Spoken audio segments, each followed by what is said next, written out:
You're listening to the Full-Time Function Musician Podcast, Episode 3. You're listening to the Full-Time Function Musician Podcast, the #1 resource for growing your function musician business.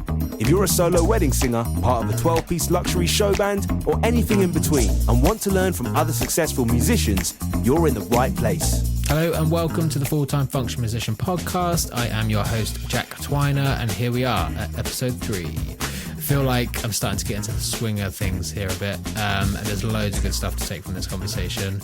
Talk about how important the relationship between pubs and musicians is, and how important content is for marketing in whatever form that might be, and I guess trying to think outside the box with that content as well. There's a bit of a quality issue on the audio side of things at the start, but hopefully you can get past that and it sorts itself out after about 5 minutes. As I said last week, I'm kind of learning on the job here, so just bear with me a bit. Anyways, I hope you enjoy our conversation.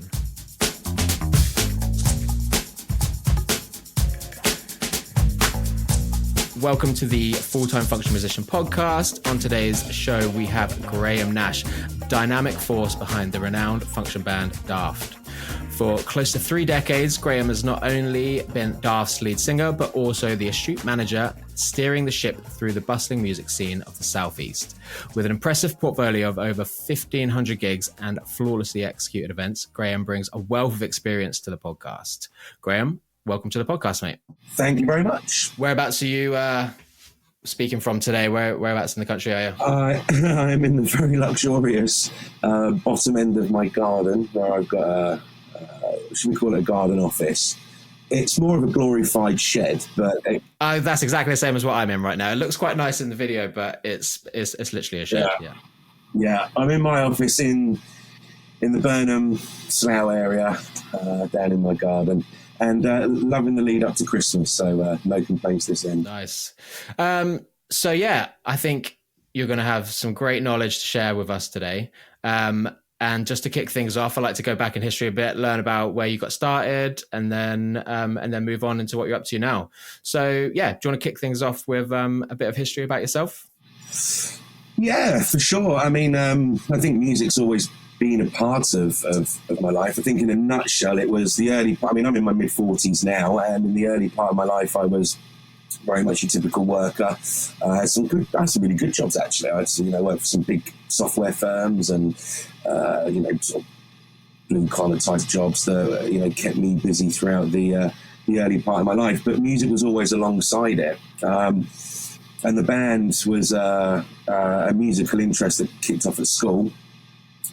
In lots of ways, actually, from getting detentions, from tapping on the desk, because I was a keen drummer, to getting together with friends and playing a few bits and bobs. And we're talking the early 90s here, so there was a great music scene around that time. The 70s had been great. I wasn't quite there for them.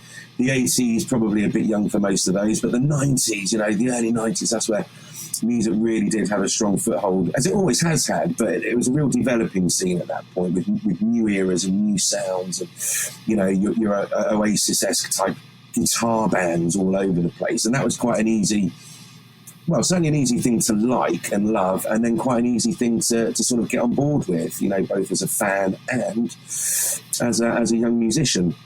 So it was a sort of day job and doing what you should do as a kid and as a young person, but also keeping music ever present in parallel with pretty much anything else I ever did. Car journeys were... I upgraded my car stereos, I had boom boxes and subs all over the place. It'd always be loud, it would always be proud, and you'd drive through the local towns blaring out everything from Oasis to Guns N' Roses, Metallica and Pearl Jam and Nirvana and all the big bands at the time.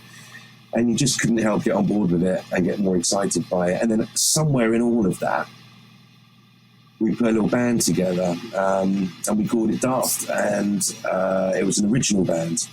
And we've still got them, actually. There's 2 or 3 recorded tracks that were of the era. They sound quite of the era, quite guitar driven and a bit Stone Roses-y in a way. And after a few formation changes quite quickly, I became the band singer. I wasn't quite as good a songwriter as the people that we'd previously been with, so we became a cover band. So from dabbling around with a few instruments in the early 90s to standing in the studio by the mid-90s to deciding to be a cover band by the mid to late 90s, I find myself here in 2023 going, I'm not quite sure how all this happened, but it did, and it's been absolutely flipping fantastic. It's been absolutely amazing. And around about 2012, I went full-time with it, and I put my faith and hope into Daft and the band and the live music world, and I've been doing it full-time for just over 10 years now, which I've absolutely loved. It's quite impressive to have had a band running that long. Yeah, it's quite a long time. I mean, I saw recently that the Rolling Stones were announcing their 2024 tour, and I just thought, this is going to be daft, isn't it? I'm going to be like 79, 80 years old, calling up the one... Excuse the pun. Yeah, calling up the local pub that's still open. And go, can I get a gig down there, please? It just seems to be going on and on and on. And the band is fantastic because it's all formed of friends. We all go back more than 20 years in some cases. So, yeah, I know you said there was a bit of a lineup change at the start, but has it been a pretty constant lineup since then? Yeah, I mean, if you really go all the way back to day one, then you will see various lineup changes. And if you consider 2012 onwards as being kind of like the full professional era of the band, maybe there's been two or three. But all that really tends to happen is that the guys who have been part of the band, you know, it's typical for them to sort of reach a point where it doesn't make much sense to carry on in the way that they are. So we gig a lot. We gig a lot. You know, it's a weekly thing, often more than once a week, and that's really hard for people. You know, for band members, that's really a tall order. But you're forever balancing up this sort of matter of what does our market want? You know, what does the customer want? Are the customers there? And if the customer is standing there saying, please, can you come and play for us on a certain date? Really, you want to be saying, yeah, that's kind of the point of doing all of this, you know, that's what you want to do. But then you get to the point where you reach that sort of critical mass, you reach that critical breaking point of, I can't push any harder, you know, on the band and on its members to do yet more. So it just gets to the point sometimes where a particular band member may reach that critical mass and they want to take a bit more of a backseat, in which case they become more of a dep and they become, they remain an amazing friend of the band, but who can easily step in and step up and be part of Daft at any given notice, should something arise with one of our existing members or one of our primary members, which is, again, great from a customer point of view. That's really the purpose behind that, because, you know, that old proverbial hit by a bus or the guitarist burns their hand tomorrow afternoon, we will need help. So it's really nice that ex-band members of Daft who've stopped doing it full-time have all pretty much remained close friends and able to perform with us at other times of the year, you know, and various checkpoints. So yes, the lineup rarely changes, but it has had a member change here and there over the last 10 years, probably 2 or 3 times. So I'm sure gigs have changed and the way you've run the band has changed over the last, since 2012, but going back to then, if that's when sort of the start was, what kind of gigs were you getting then? How were you getting them? That kind of thing. There are, I guess there's a limited number of event types that you can get anyway. There's pubs, clubs and venues. There's festivals. And festivals is a very, very broad term, because a festival can be 2 acoustic acts down the local pub, or it could be tens of thousands of people in a very dedicated festival field somewhere. And the local area always has a variety of those. So let's consider festivals to be quite a broad thing, you know, the sort of one-off outdoor events typically, aren't they, you know? And then you've got your weddings, parties, functions.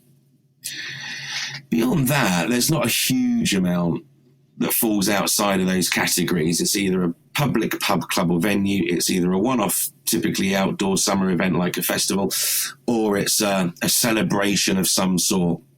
And I think we were, you know, certainly started off as a pub band through and through. There wasn't really anything else to it. And I have, and always will have, you know, a huge amount of love and respect for the pub trade, and certainly the musicians that play in and around it.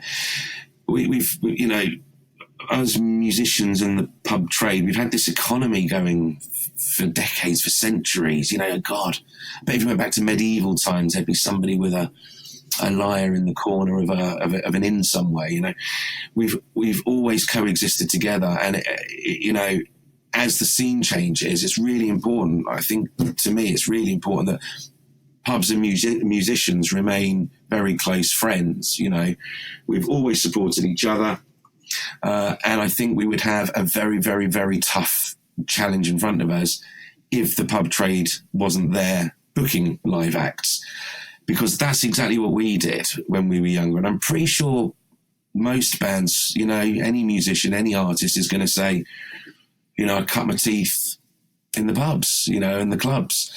But the thing about that as well is that you never know who's in the pub. Even if you think you do, even if you look around and think, oh, okay, you know, this is what it is. It just so turns out that bloke over there or that lady over there run an events company, or they are the key decision maker in planning this year's company Christmas party, or they have a daughter who's going to get married next year. You know, you just don't know who's in the pub.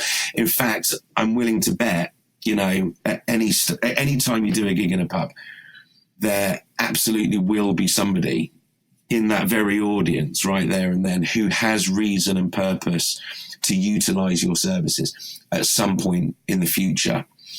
And you as a musician need to remember that, you know, how you then perform the gig, how you then interact with the crowd, how you then treat people, all becomes very, very relevant if you think about it from the point of view of, I need to be finding work every day of every week, of every month, of every year.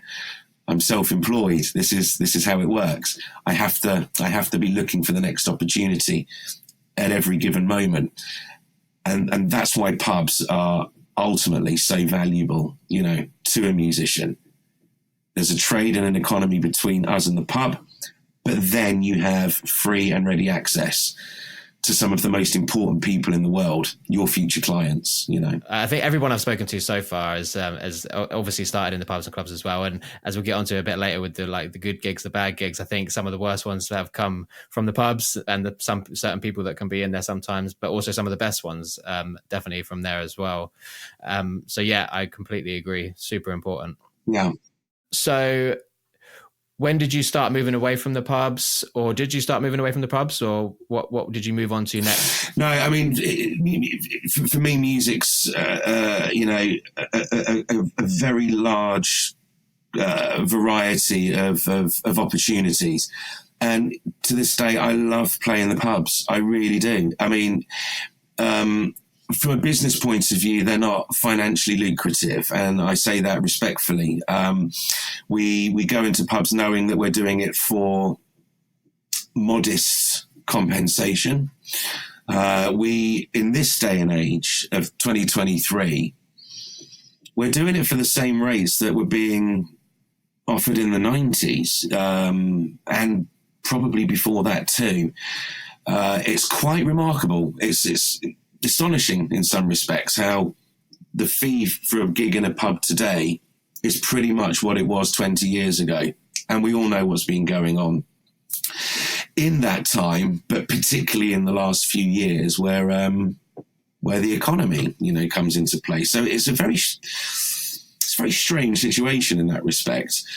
But the satisfaction and the fun, and for want of a better word, the kind of networking you can do, the friends you make, the friends you see who come and, attend the gigs, and just those one-off little occasions, that might occur. You might go to a pub one night and there's this amazing birthday happening in there, or there's some kind of celebration taking place that you can combine with and create something quite special with.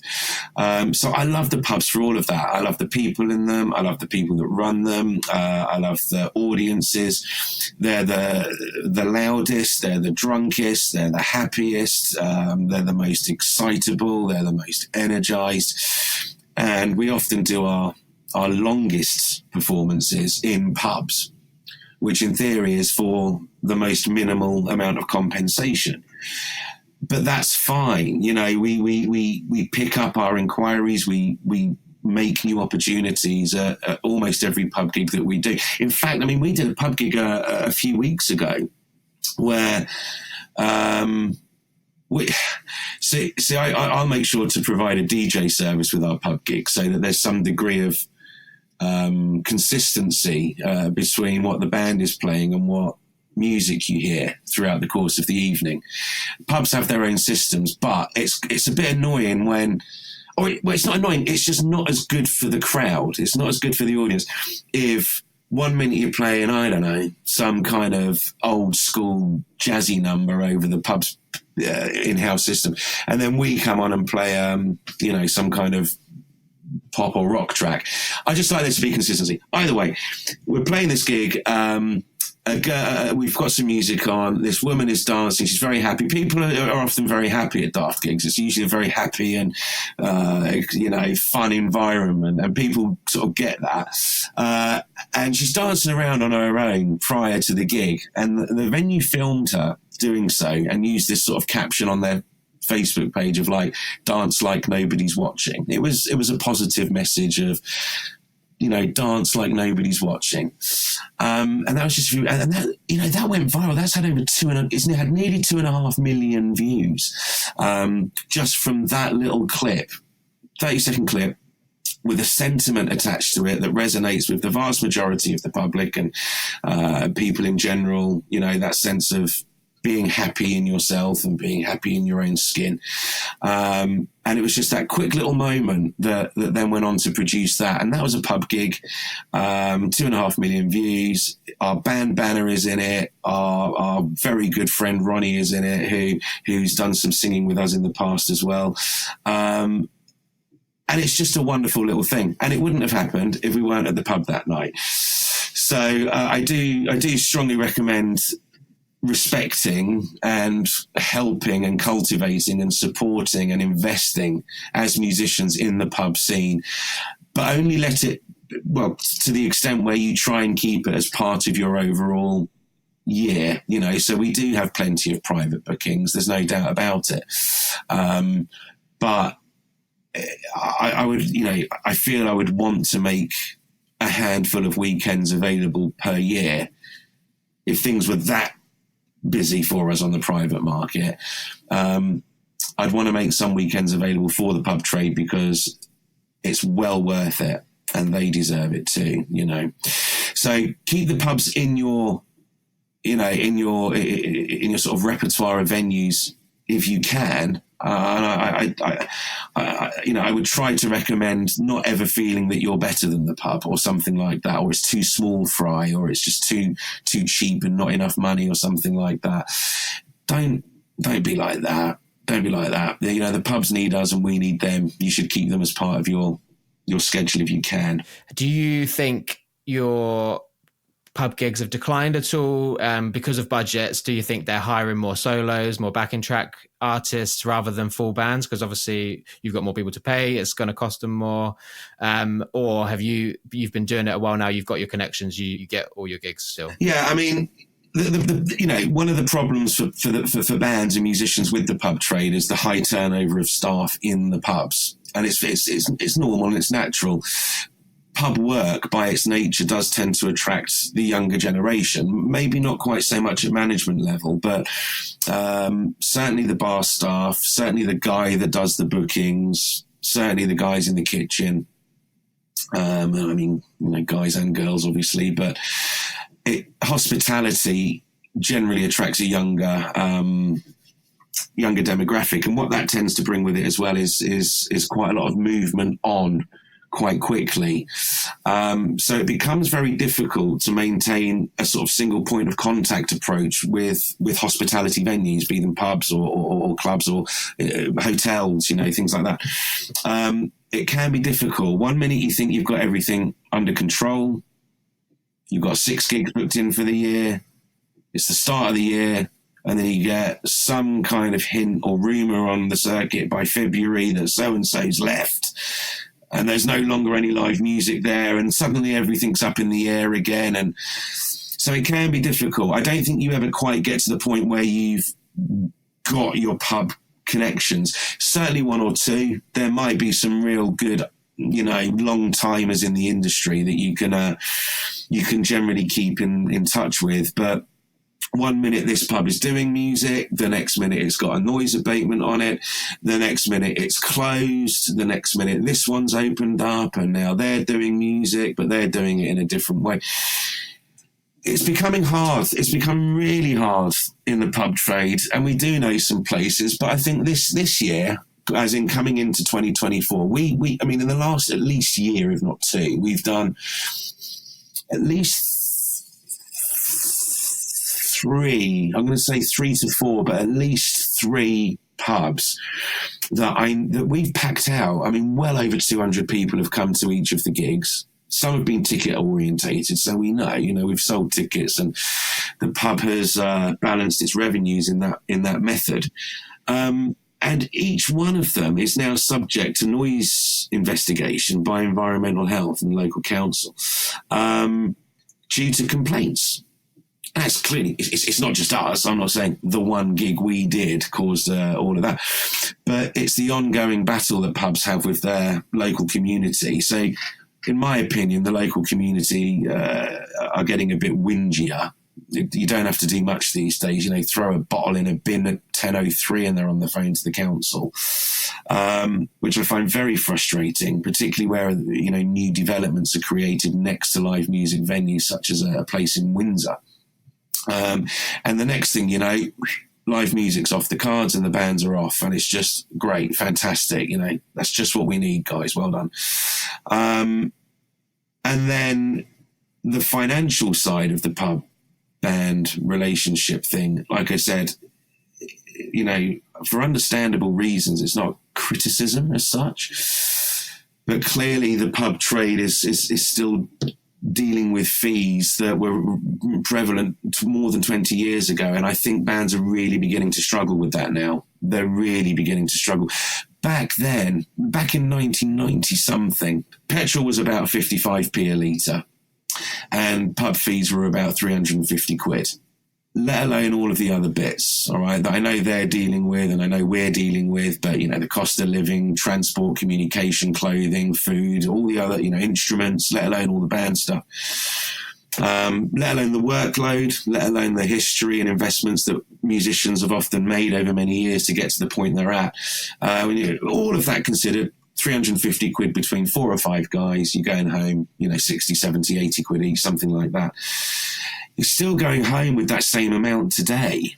And I think from that point of view, I work as an agent as well alongside Daft, and I often try to book artists for venues or for events. And more I'm finding bands saying, we just can't do it. We're just not going to do it. We're not going to play that long, that late, that far away for 60 quid each. And you're like, do you know what? I completely understand that. I completely respect your decision there. So what I have seen more of, certainly in this last, I think post-COVID, probably the last couple of years, is there's a bit of an uprise in the duo and small outfit operation. So open mic nights are all over the place again. I think there was a time where they seemed to drop off for a bit, but open mic nights just left, right and centre at the current time. There are plenty of acoustic soloists and duos. There always was, but there really are loads of them now. And combinations of instruments like you may never have seen, like the accordion and flute duo. And you're just like, where have you got that idea from? But people are looking at it because they go in and they do some lovely folk music with their flute, whistling away, and it's different, and it's affordable. These guys can do gigs for 300 quid, because that's £150 a person, and that becomes more doable. So it's a bit crude and it's not very pleasant to sort of connect the financial side of music to the music scene at such a prominent point. But we do have to be honest, and we do have to recognise the fact that it's becoming very difficult and very expensive to be part of a band. And if the pub trade remains at the same compensatory value, I think less and less bands are going to be, around and prepared to do it. And further of the sort of solo duo backing track type setup could become a bit more common yet. But nonetheless, it's still music, so there's no criticism towards it. It's just, that's how this monster is evolving. That's where some of this evolution seems to be going right now. So I think it's important we all, do the best we can to work together to ensure that we that we all maintain a financially viable scene and circuit on which to play. So have you ever thought or needed to cut the band up and go out as a solo or go out as a duo just to diversify and get more of the gigs, or do you find you don't need to do that? Yeah, so what's great is if you've got a band, you've usually got a duo in there somewhere as well. What we actually did is, yes, it would be possible to do that, and I think certainly during COVID, it was tempting because it was quick. It's easy. It's so much easier to learn to learn songs as a duo than it is to orchestrate an entire band. But what we actually did is we created a bookable package within Daft. So as a client, if you come to the band and ask us to, let's say, quote for your wedding, one of the options that you'll be presented with is what we call the platinum package, where it includes a duo in the afternoon for your wedding ceremony or your reception. And that means that we can still have a duo facility, like a duo function, and it's myself and our guitarist, Adam. Big shout out to Adam, who I do that with. But it's more within the confines of Daft itself. It's more within the boundaries of the band. We don't take it out as a duo to the local pub, mainly because we don't really have the time to. We've got a gig every weekend, and the type of performance that I like to do, at least, is I like to give absolutely everything I've got, that entire night. And if I've got 2 gigs on the trot, it means I have to spread some of that, a little bit of that energy, and partiness. I have to spread it a bit. So I'd rather not. I'd rather dedicate, everything I can to a single event. So we tend not to put the duo out as a local circuit option. But as Daft, you can book it to enhance or elevate your wedding or your party or whatever the case, to feature, an acoustic performance sometime earlier in the day prior to the band playing in the evening. So yes, that's what we did with it. So we do have a duo. but that's how we sort of market it and utilize it. Just a quick break for an advert. Top musicians use Gigio to manage their bookings and admin. It's an easy-to-use web-based software that takes care of your inquiries, contracts, invoices, payments, and reports. It generates professional PDF contracts in seconds and allows your client to agree them quickly online and conveniently. It will even automatically update the diary on your phone. Read what other top musicians say about Gigio right now and take a free 30-day trial at getgigio.com. That's GETGIGGIO.com. So let's move on to marketing a bit then. I've seen your promo videos and I feel like you guys do things a bit differently to others, which I really like. You really focus on the audience, showing happiness and showing them having a great time. And I feel like that's a really smart move and not many other people are doing it. Well, I'm pleased that you say that, actually, because it is very much the purpose of the videos. Being, like I said earlier, I run an agency alongside Daft. It's called Class. And the purpose of the agency is to channel inquiries into it, the band, most of the time, that Daft generates, because we're not always available for everything. You know, we just have bookings sometimes or holidays and we're not around. But I like looking after people. I love looking after people. I love taking care of their requests, whether they're simple or wacky. And I love getting to the end and seeing a really, really happy client, a really, really happy venue, and a really, really happy band. And it's just such an honour and a luxury to be given the opportunities to do that. But when I'm booking other bands, I often find that their marketing is very centralised on them. And I think, like lots of people, I've watched hundreds and hundreds of versions of some of the world's greatest songs. You know, it doesn't matter about the song, Mr. Brightside, or I don't know, any song you could care to think of, Sex on Fire, whatever, Valerie, whatever. It doesn't matter what the song is. But you see video after video after video after video after video after video after video of a guitarist smiling and a lead singer, you know, holding the mic and grinning off into the distance in a room that's typically made of brick with some big white lights at the back and a colour bar going across. And everybody's quite smart. And look, I love it. I might sound like I'm being derogatory, and I don't mean to, because I do love it. I really do. And it's fantastic. And going back to around about 2016, 2017, we were short on video. I mean, video was happening. But I came from an era where people sent discs. You know, we sent CDs. We dropped CDs into the pub, or we literally put a self-burnt CD into an envelope and we posted it to a client.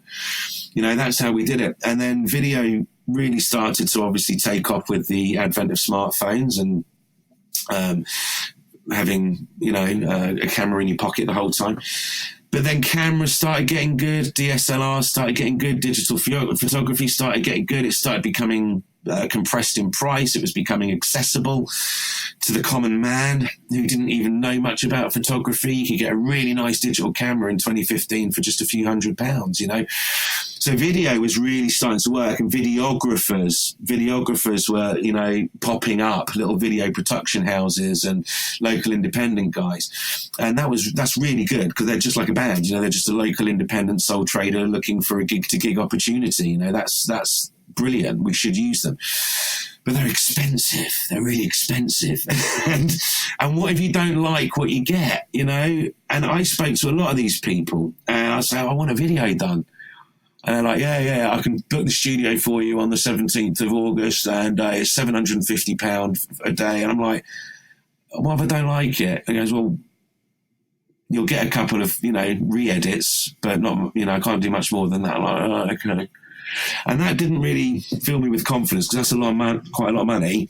And you're never really sure what you're going to get out of it at the end. And the biggest problem for me, that would always have been comparable to that of the band, is that, you know, here I go sounding like a control freak, but I wouldn't have control over it. I wouldn't have control about where he's pointing the camera, or what grading he's going, what color grading he's going to do on the result, or what angles he's going to choose, or how the mix is going to be.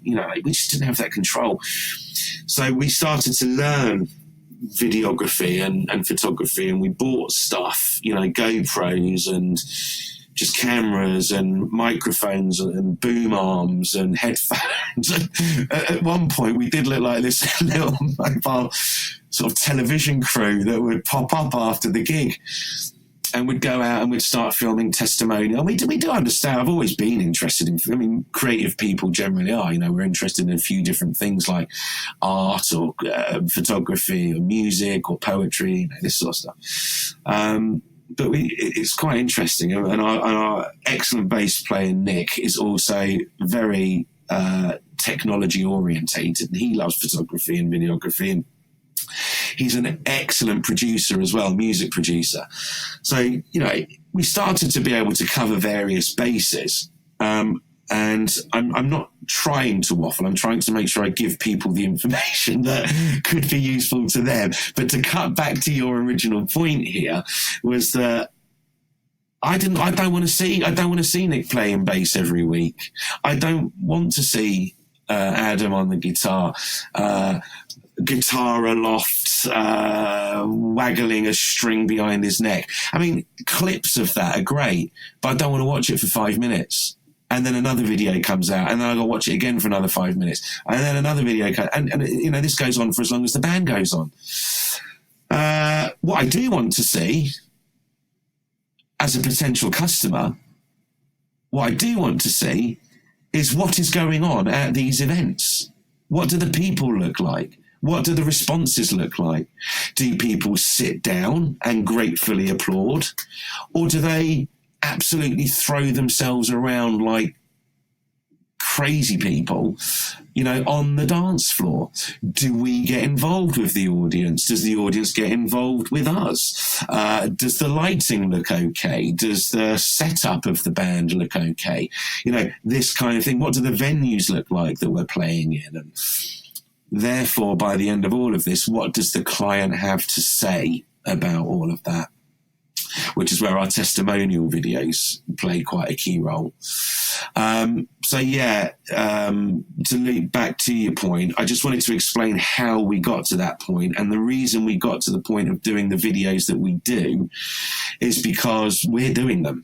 I've got so many times for 60% of a gig in some cases, I've got a microphone in one hand trying to belt out a number, and I've got a video camera in the other hand, which I'm waving about the place. And that's been more recent, actually, the video stuff. We're starting to do more consumable social media. Prior to that, I'd take a lot of photos, because from a marketing perspective, back in the early days of Facebook, the key fun thing that everybody did was tag photos of each other. Went out last night, tag. I've gone to the theatre this evening, tag. People aren't doing it so much now. Tagging's a little bit of a thing of the past. You sort of do it on some of the your big special photos that perhaps you want to tie into your profile, but generally speaking, people don't want to be tagged all over the shop every weekend. But between around about 2008 and probably about 2015, 16, probably just prior to COVID, tagging was fairly commonly done, and we got well on board with that. And there are currently tens of thousands of photos that we just took, not of the band, but of the audience. We would go around taking pictures of the audience who was at the gig. And we hopefully, I think we did, and I think people generally think we did, we put a nice edit on those photos. We didn't just chuck them up there raw, straight out of the back of the camera. I'd run everything through Lightroom and edit them and tweak them and correct them, perfect them as best as I could, so that people would actually like the photo of them. I want them to be happy with the photo that's been taken. And then they did tag them thousands and thousands of times over the mid-2010s sort of time. And now, of course, they keep coming back as memories, you know. So every few days, you know, people that attended our gigs frequently or who have been to our gigs will get, you know, some Daft photo pop up of them having a nice time somewhere, and that certainly serves as a, you know, a brand reminder. And it's a bit like a digital business card, sort of always being there. But now I think we've got to move a little bit away from just tagging people, and we've really got to embrace, you know, quick, easy. I want to, you know, it needs to be consumable, but it also needs to be. It needs to have a positive purpose behind it. It needs to be informational. It needs to be humorous. It needs to be educational. It needs to have some form of purpose. But a video, but to, you know, move much more towards video and make quick, short, sharp, snappy TikTok reel type videos that people can just continue to keep in touch with us on. But that doesn't create, you know, a massive video production requirement for the band. And these phones, man, they're just nailing it, aren't they? These phones these days. We've always said it; they've always been amazing. But, you know, I can't remember the last time I used Final Cut. Everything's done on my phone now. And that blows my mind. It really does. And not only that, but it's better. You know, I'm running MacBook Pros, you know, with less than a year old with, you know, Final Cut on it. And you know, and that slogs its way through. And then the phones, you're filming on the device, you're storing on the device, you're cloud connected on the device, you're editing on the device, you're then publishing on the device, and you're reporting on the same device. It's just phenomenal. So I think a lot of people are getting it, but I would certainly recommend that people find their little you know, ecosystem of apps that they like and that they can be familiar with to get them familiar with, you know, just grabbing a good bit of footage, wrapping it in a quick edit and getting it up online for people to, you know, to share. Yeah. Obviously, I'm a bit biased and I'm going to push back on that slightly because I make those videos. I make those studio videos and I think there is a place for high quality show reels, but I do love what you're doing at the same time. And I think they can work great together. For example, with a few of my clients, we've found a nice venue and shot a great show reel, but then I've come out to a few of their live shows and captured a load of footage of the crowd dancing, everyone having a great time, and then sprinkled that into the show reel. They've come out with a load of social media content from that as well. I guess the point I'm trying to make is that it's not just one thing. You need to have a whole range of marketing material, from audio to studio videos, live videos, and photos. And that can be high quality, phone quality, do-it-yourself quality. It's just having content to share is important, I think. One thing I do think people neglect sometimes as well is the quality of the audio in their videos, and just uploading a recording from your phone at a gig isn't going to do you justice. But social media is a huge part of it, and where most of this content is going to live. What social media are you using, and do you have any sort of plan when it comes to posting? Yeah, I mean, and just to touch on your point, I mean, that you made at the start there can never, ever be a full replacement for a dedicated. I mean, a dedicated professional is required in so many cases and examples. I'm talking about these for when you're standing in the queue at somewhere, or where you suddenly see something and you've got to get it done and up quickly. And I absolutely wish that, you know, we did make more in the way of studio orientated content, but it's so difficult sometimes finding the time, the place, the means, the budget to do all of that. And it's amazing that it's been pushed right down into the consumable sense, you know, into these phones. But I completely stand by the point you make and support the point you make as well, in that if I was going to do, in fact, we talked about this, didn't we? Didn't we talk about the festival we did earlier this year? Yeah, we did. Yeah. And there were some availability problems and things like that. So ultimately, we weren't able to make that happen. But that's a key example of where things like phones are solving the problem, if you need to do something quick and easy. But I would much rather have had you there that day, you know. And as it happened, no filming was done at all. So yeah, I do agree with what you're saying. And as far as the platforms that we're using is concerned, we've always been on Facebook. We've pretty much always been on Instagram, Twitter.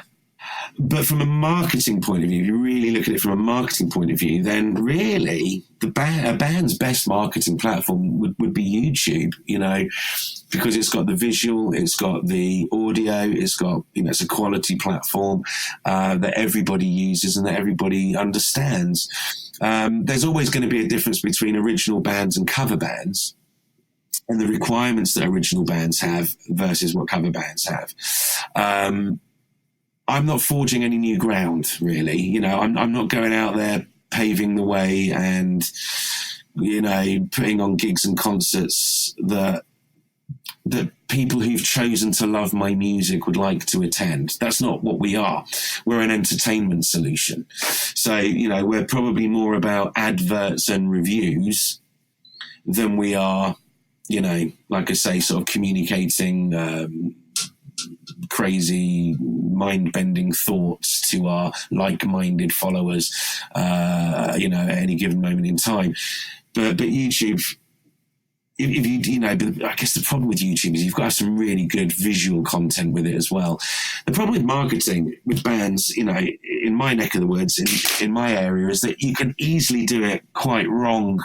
And the other thing that you see a lot of is just the phone in the air, wave it around, put it on Facebook. And I know some great bands. I know some really good bands. And then they go and play a pub, and then the manager stands there with his phone up like that at the back of the room, and it looks and it sounds rubbish. And I feel terrible for them, because I think, that's not you. That's not how it sounds. That video is not capturing the true acoustic impact of the equipment that you own and your attack and style of play. It's not capturing the noises that the audience are making. And I know microphones are good. I know they've got better on phones, etc.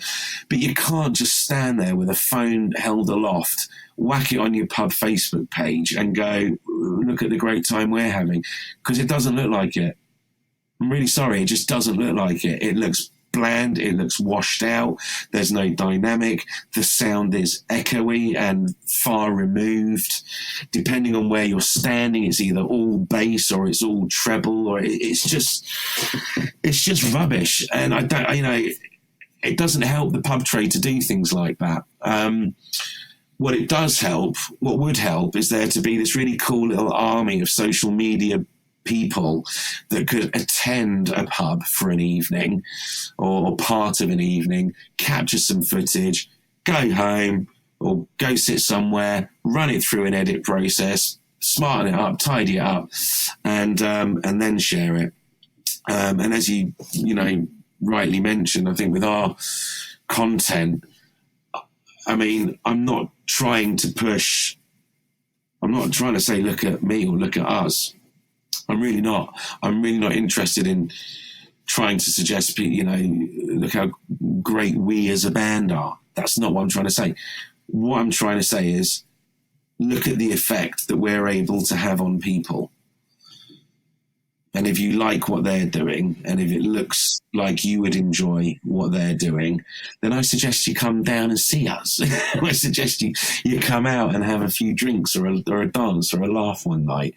But watching a really well, produced solo to some song is just not what I think sells the band in its truest light. But the thing that we do is the music that you hear when you watch one of our videos, apart from rare occasions, the music that you hear are live recordings of the band. So they are. It is us. As far as I'm concerned, it is absolutely us playing live. It sounds like us. It's pretty much untouched. It's come straight off a mixing desk, gone into a computer, and then been exported as an MP3. Simple as that. So it's still us you're hearing, but you're hearing it in a much more direct to source. A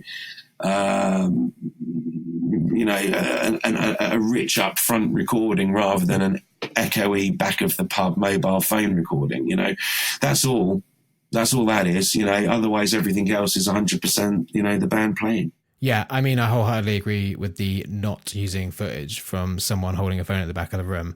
As I said earlier, it just doesn't do you any justice. What I do love about what you're doing, and what I've always been taught when trying to market my own businesses, is that you're selling the outcome. If someone wants to book your band to play their venue, it's not because they want to watch you, unfortunately. It's because they want more people in the door, having fun, buying drinks. And I think that's what you show off really well with your marketing. So well done for that. Yeah, no, thank you. And you're right. It's you never. Again, this is why I don't like those band centric videos, because I'm not trying to sell the band. I'm trying to sell an experience. I'm trying to sell a service. I'm trying to sell an outcome for your event. And if you want, you know, an absolute, do you know the best way? One of the best ways of measuring whether a gig's been good is to listen to the volume of the chatter after the gig. If that makes sense, because you know there have been occasions you play your last note, boom, good night, take care, thanks everyone, bye, and then it's kind of like shuffle, everyone goes home. But then, you know, usually, you know, certainly with our gigs, and I know with many others too, but you know, one way of measuring it, no matter who you are, is what's the energy level like at, you know, 12:05 at the pub, you know, when it's closed, or immediately after the wedding. You know, are people leaving smoothly, calmly, quietly, or are they leaving a little bit bloody sweaty, you know, a little bit dishevelled in their clothes? And they go, oh my God, that was such a good night. Oh, that was brilliant. You know, is that level of chatter, you know, high? And that's what I go looking for, really, you know. And in all of this, you can't forget one thing, and that ultimately is that the band has to be good. You know, it has to be a good band. I mean, it doesn't even have to be the world's greatest band. I've seen audiences go wild to really ropey versions of songs, you know, ropey bands that actually aren't that great musically and rhythmically, etc. But they're having a good time, and so's the audience. And I didn't pay, you know, if I buy a Bruce Springsteen ticket, then I want to see quality vocals. I want to see a legend at work. I want to see almost perfection on that stage. But if I'm down the local pub, you know, listening to some great songs, having a few drinks with friends, I just want a nice night. I just want a good experience. I want to feel safe. I want to feel warm. I want to feel entertained. And I want to feel like I've had good value at the end of it all. That's what I'm trying to communicate in any marketing that we do. The value of coming to a Daft gig, I hope, is very good for people. You'll have a great night. You might not hear the best version of a song. You might hear the best version of a song. I don't know. It's subjective sometimes. But I'm not necessarily there to be the world's greatest band. I'm just there to be the best that I can make Daft be. And ultimately, I think that means we are putting out some pretty good versions of songs. I'm happy with what we do, and we get a lot of compliments on what we do. So I'm happy that we're in roughly the right area. But more than anything, it's the value and it's the experience. Do you have a good time, and did you think it was worth it? And if you can answer yes to those questions, I don't care if the guitarist went a bit wrong in one of the solos. It really doesn't matter. So yeah, well said, man. I think the proof's in the pudding, really. What you've been booked for, you've been going for a long time now, and you're constantly getting booked. So it's you're doing a good job. I feel like that's a good transitional point to move on to just a section of the show is just a bit of fun, really, but your best gigs and your worst gig, without ruining any relationships or anything like that. But, what stories have you got, man? I think there's been some pivotal gigs in the past, and I think somewhere around about 2008. We did a gig at what was once the infamously loved Rising Sun in Slough, which has recently only been razed to the ground. Such a shame. But yeah, you know, another pub disappears. But that stood for many, many, many, many years, and it had all the greatest bands come, local cover scene bands come through. It was definitely one of the key pubs on the circuit in this area, of course. And there was just one night, I think around about 2008, where it just seemed like people suddenly got it. We were the right age. We would have been in our late 20s, early 30s. By this point, your friends have got a bit of money, probably working now, and, things have settled down a bit, and so on. You're young enough to enjoy a party. You're old enough to go out without there being a load of trouble. And this pub was just heaving, absolutely heaving. Just a normal sized pub. But there were like 300 or 400 people there. The whole front was rammed. The pub itself was rammed. It was just a joke. I think they ran out of every line of alcohol they had, except for some, I don't know, bottle of red wine or two. Every pump was dry. Every bottle of spirits was dry. We drank the whole pub. I mean, literally the whole pub. And I'm sure I've got photos of it. I will have photos of it somewhere. But I just remember thinking after that I thought, that's weird. That's different. Didn't quite expect that when I turned up this evening.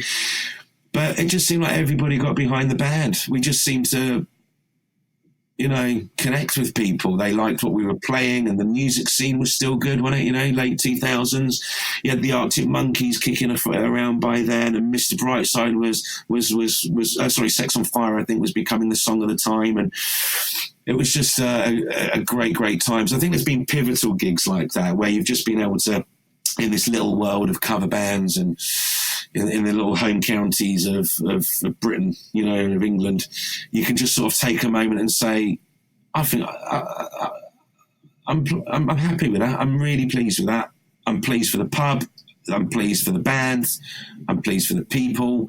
You can just sort of stand. I remember crossing the road at one point just to look over the road back at the pub to get a bit of a scale on the amount of people that were there. And if not at the time, I just think now, how lucky was I? How lucky was I to have this facility at my disposal? To bring such a nice night out for people, and I'm just so proud of that. I love that. So I think that Rising Sun gig will always stick in my head. And the sort of, as a good one, and now for the good gig. But as far as the bad gigs, I mean, you don't really get bad gigs. You get gigs that you would certainly wish there was a bit more of your natural environment present at. I guess corporates can be quite hard work. The reason is that people aren't there. They're not there they haven't come out to see us that night. They haven't chosen to see us that night. They're not really there to down some shots and get dancing. They're there to attend their business event, usually in the line of sight of their management and their colleagues. And we all know what workplaces can be like. Not everybody gets on in them, and there can be some funny feelings around the place. And suddenly you're there trying to get a few people heavily behind some rock and pop songs, and sometimes they just don't want to do it. And I completely understand that. I completely get it. But you can take a gig like the one I just described, and actually most gigs we do are of that kind of nature. Maybe not that many people, but they've got that kind of spirit to them. But sometimes your more traditional function gig is just not featuring some of the core ingredients that you as a musician would like. And when it does go well to strangers who I've never met before, and they've come up and spoken to us afterwards and stuff, I usually just say to them that we're just a mirror. The band is merely a mirror of the audience, and the audience will get out of their night and out of us whatever they're prepared to invest. And if they're prepared to invest their dancing and their singing and their smiles and their happy attitudes, that's what they will go away having experienced. But if they're wanting to sit down, they're a bit tired, they're not really up for this, they're not going to put that much in, then that's really all they're going to get out of it as well. The band can't magic attitude into people. It can only provide a platform for people to dance upon. And we hope to make that a really good platform, but nonetheless, I can lead the horse to water, but I can't make it drink. I can lead the people to the dance floor, but I can't make them dance. They're going to have to do that themselves. So they can be the hard gigs, the ones where people are not really sort of working to the same objective that the band would be working to. That makes sense? Yeah, absolutely. I feel like we could talk for another hour easily, but it is running a little long now, so I think we're going to have to wrap things up. But maybe we'll have you on again sometimes. Yeah. I feel like there's loads of points we haven't touched on. There have been. I do go on a bit. Sorry about that. Not at all. If people wanted to connect with you, or if they wanted to find out a bit more about Daft, where would you want to send them? Firstly to a gig, but certainly to websites, daftonline.co.uk. And from there, you can link through to our Facebook and our Instagram, both of which are facebook.com/daftcoverband and instagram.com/daftcoverband. Awesome, man. It's been an absolute pleasure. Thanks so much for coming on.